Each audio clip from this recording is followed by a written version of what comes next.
going to school anymore. Well, we all have those moments. But your scholastic career is not going to end in the first grade.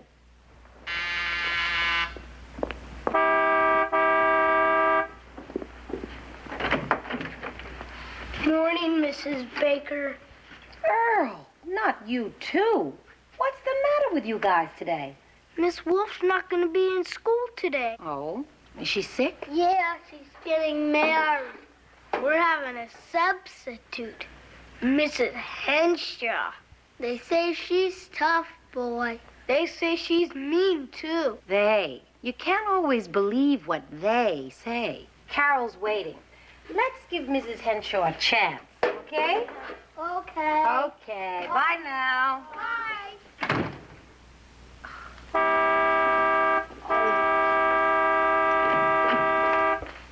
Good morning, Mrs. Baker. Good morning, Mr. Cooper. I come to fix the kitchen faucet. Why, Mr. Cooper, you look more like the chairman of the board on his way to an important conference. Give any dope a briefcase with a coat and pants that match, and right away it changes his image. For a landlord, you've got class. To you, class. To me, self-defense. If I wore overalls and carried a real toolbox, every tenant would be on me like I was a supermarket special with double trading stamps. Fix this, Mr. Cooper. Put in a new that, Mr. Cooper. Morning, Julia. Hi, Marie. Why, Mr. Cooper, I didn't know you were here. But as long as you've got your tools, would you look at our hot water heater? It isn't. Isn't what? Isn't hot.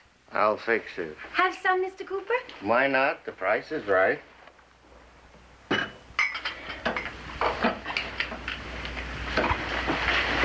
Just like that? Just like that. You make the best coffee, Julia. Not so loud. The chef might want to raise. So, making coffee is such a hoo-ha? You boil water and throw the stuff in. But can I make coffee? No. My wife, bless her memory, she could make coffee. I'm sure your wife was a remarkable lady. Not so remarkable. Lucky for her, I liked her. Lucky for me, too. Well, I'll take my toolbox and look for other worlds to conquer. I have a very tight schedule, Mrs. Wagadorn. Your crisis will have to wait till after lunch.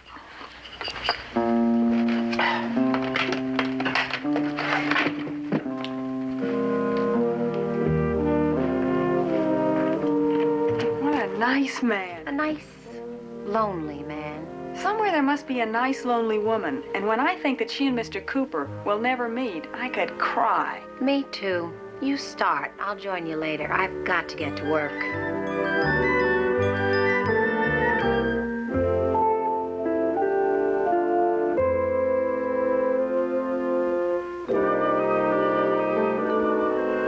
Problem?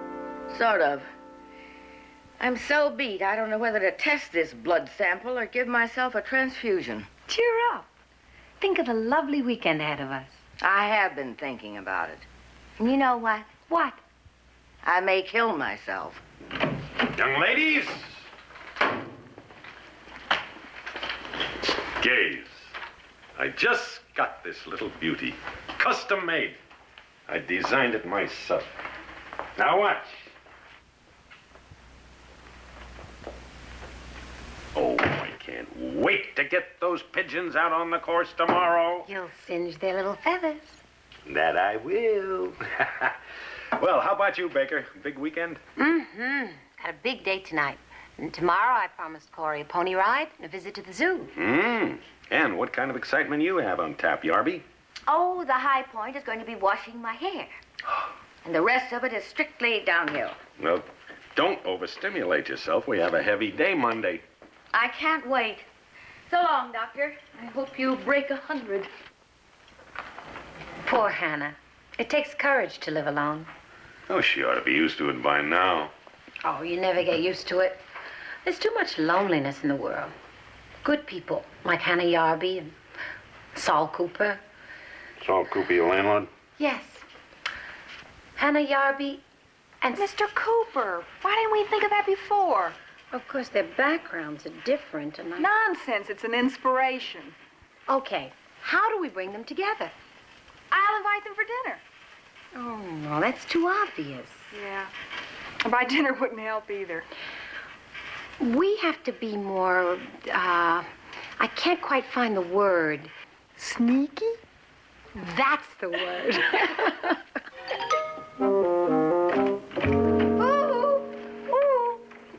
Julia, you're in luck. I just saw Mr. Cooper, and I told him you needed someone to stay with Corey. And he said as long as he's going to be home anyway, he might as well sit in your apartment. It's nicer. Oh, that's very kind of him, but I just called Hannah, and she said she's coming right... Hey! Huh? Marie! This could be the sneaky opportunity we've been looking for. Well, if it is, it's sneaked by me. Don't you get it? We don't tell Saul that Hannah is coming. And Corey winds up with 2 sitters. Right. Now they meet. They figure I've goofed. And if Cupid isn't out on a coffee break, this could be the start of something really big. I wish I owned a hat so I could take it off to a genius.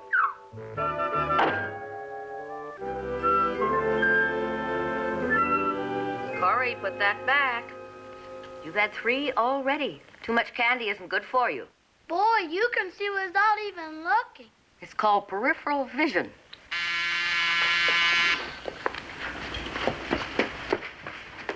Who's there? Mr. Cooper. My mother isn't home. I know it. I'm going to sit with you tonight. Who is it, Corey? It's Mr. Cooper. He owns the building. The bank owns a little of it, too. Good evening. I'm Mrs. Yarby. And when Mrs. Baker called me tonight, she didn't say anything about another sitter. Obviously a mix-up. Well, Mrs. Yarby, with you sitting is a paid profession. With me, it's a hobby. So I'll go. I'm a registered nurse, Mr. Cooper. That's my profession. She and my mother work for Dr. Chegley. Oh, that's so. Helping out a friend? That's nice. Well, Corey, I can see you're in good hands. Gee, Mr. Cooper, can't you stay and play with me? 2 sitters? Who do you think you are, royalty? Okay, I'll stay a little while. If it's all right with Mrs. Yarby. I suppose so. Yes, Mr. Cooper. Manners, my boy. Ladies first. She doesn't like candy. Okay. 2 for you because you're a good boy. And 1 for me just because. I wish you wouldn't do that, Mr. Cooper. He's had enough. So a little more, what can it hurt? Dentists have to make a living, too. Please, if you don't mind, I think I know what's good for Corey. I yield to the knowledge of a registered nurse. 8 o'clock. The Philharmonic is playing Beethoven's Fifth. Every child should be exposed to culture. Mr. Cooper, I like the symphony too, but this is an apartment, not a concert hall.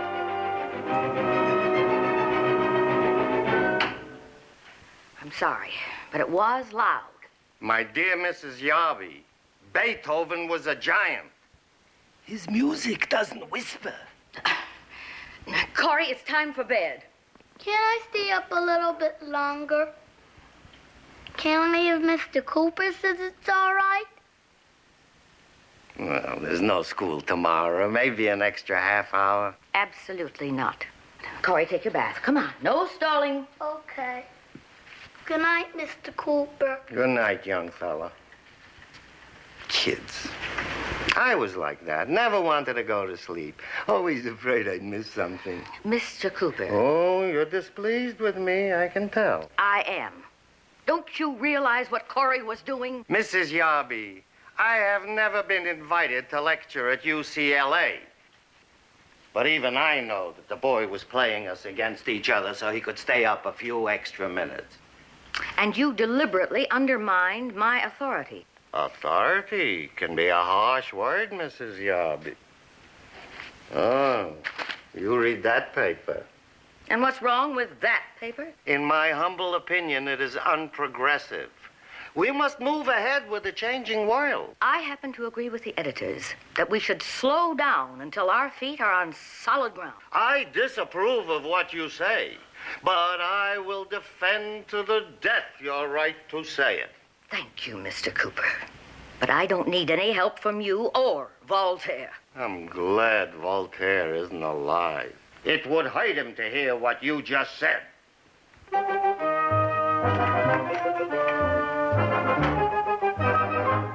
Good night, Mrs. Diaby. Good night, Mr. Cooper. I just ran into Mr. Cooper and he didn't say a word about last night. Neither did Hannah when I got home. What, didn't they meet? Like two steam engines on the same track head on. Shame. Well, at least we tried. Have you got today's paper? Mm-hmm. Out there. May I borrow the sports page? Help yourself. Earl made a kite out of ours, and Lenny swears he's going to put him up for adoption. The only sports pages I read are in Vogue and Harper's Bazaar. Hey, listen to this, Julia. Lonely? Now you can have the happy, rewarding life you've dreamed of.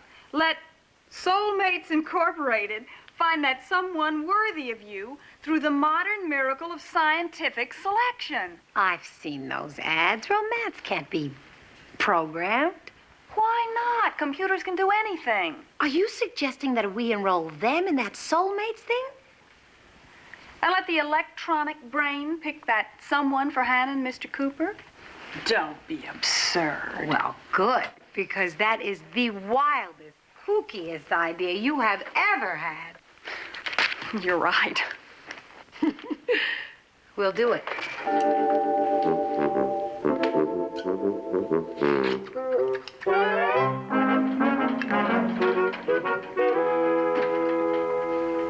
You know, Baker, the ice around here has been so thick you could skate on it. What did you do to Yarby? Tie a knot in her security blanket? Worse. I got cute and framed her and my landlord, Saul Cooper, into meeting each other. All females are born with two hereditary instincts, homemaking and matchmaking. Now, the homemaking is harmless, but matchmaking is a virus for which there is no medical cure. Doctor, thanks for the therapy. You just saved me from making another horrible mistake. Now, what are you doing? Getting rid of temptation. It's a questionnaire I picked up yesterday from Soulmates Incorporated. Soulmates? Oh, surely you jest. They're, computerized matchmakers. It had to happen. Electronics has finally invaded the boudoir. I was going to fill it out and send it in for Hannah. Now, let me see it. This thing's a Lulu. Do you have an affectionate and passionately warm nature? Yarby? Boy, they got a wrong number. I suppose Marie and I were too, impulsive. It's nutty. No. A psychologically programmed computer. Why can't it match up men and women? Let's find out if a bloodless, laboratory-inspired gimmick like this really works. After what you just said about matchmaking? I'm doing it purely in the spirit of scientific inquiry. And I'll believe in miracles when a machine picks a soulmate for Yarby, baby. Why not? I don't know. But to expect to find a soulmate for me at my time of life, by computer or otherwise, is very unrealistic. Oh, Mr. Cooper, please. Don't you want to bring some joy and warmth and companionship into your life? Can you personally guarantee that filling out this piece of paper will do it? No, Mr. Cooper, in all honesty, I can't. That's what I like. A firm that makes no exaggerated claims. Okay, Mrs. Wagadorn, what's the first question? What is this? I'm on the witness stand and I'm not even in court. The three of us are just having an interesting conversation. Yes, about hobbies. Why, you would be amazed at the number of people who collect stamps, for instance. Yes, everyone has some hobby. All right, you wormed it out of me. I'll tell you my hobby if you'll both promise to keep it a secret. Sometimes at night when I'm all alone, I work on my Nelson Eddy scrapbook. Question number 45. Are you troubled with shyness? Only when I'm with people. Clinic, you're... Huh?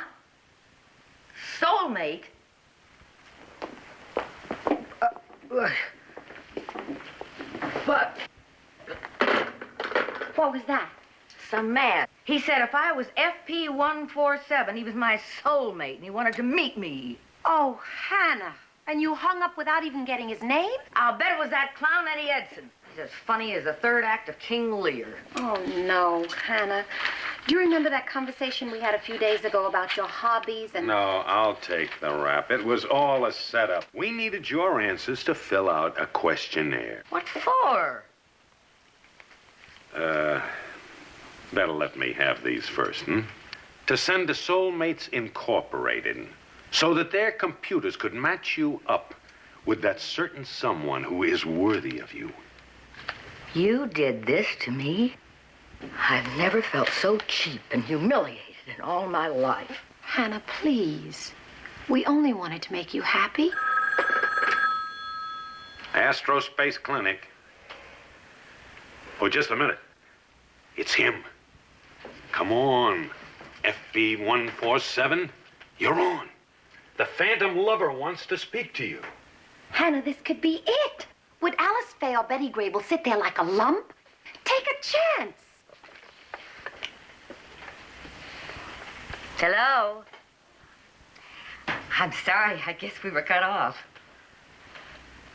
Oh, thank you. You have a pleasant voice, too. Oh, of course, I understand. I'm a little nervous myself. Well, when two people have such an immediate rapport, I suppose we should exchange names. Oh, now, you first. Oh, my name? Not that it makes any difference now, but I'm Mrs. Hannah Yarby. Yes, I remember you too, Mr. Saul Cooper. Goodbye. Mr. Cooper. Well, Mrs. Baker, Doctor. What a nice surprise. What brings you here, Cooper? Acting on an impulse. I have some flowers for Mrs. Yarby. No, under the circumstances, that's a generous thing to do. Don't be alarmed, Mrs. Yarby. This is not a social call, but an obligation. Hannah, don't be so stubborn. Chrysanthemums, a variety known as pyrethrum. I grow 'em myself. They are lovely. I hope you don't mind being corrected, Mr. Cooper, but these are a species known as Marguerite. I never mind being corrected when the other party is right. These are pyrethrum. Mr. Cooper, I think I can speak with some authority. My father had his own greenhouse, and he taught me a great deal about flowers. So a good instructor never had a mediocre student? Mr. Cooper, the last time we talked, I said goodbye to you on the phone. It now gives me double pleasure to say goodbye to you in person. Goodbye.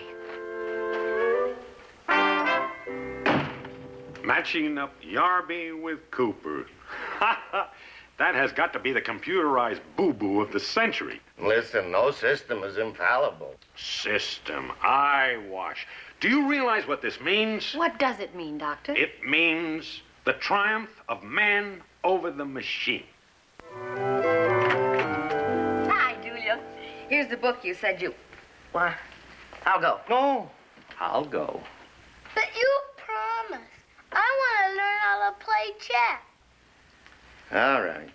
Now, this is the queen. She can move in any one of these 8 directions. You're only confusing the boy. Mrs. Yarby kibitzes I don't need. Maybe my father didn't own a greenhouse, but a chessboard we always had. We had a chessboard in the greenhouse. Ooh. My dear lady, there's never been a woman chess player of the first rank in the history of the game. Corey, move over. You'll get your lesson later. Mr. Cooper is going to get his now. I saw him in Mrs. Yarby, come up the stairs. I thought you need some help to mop up the blood.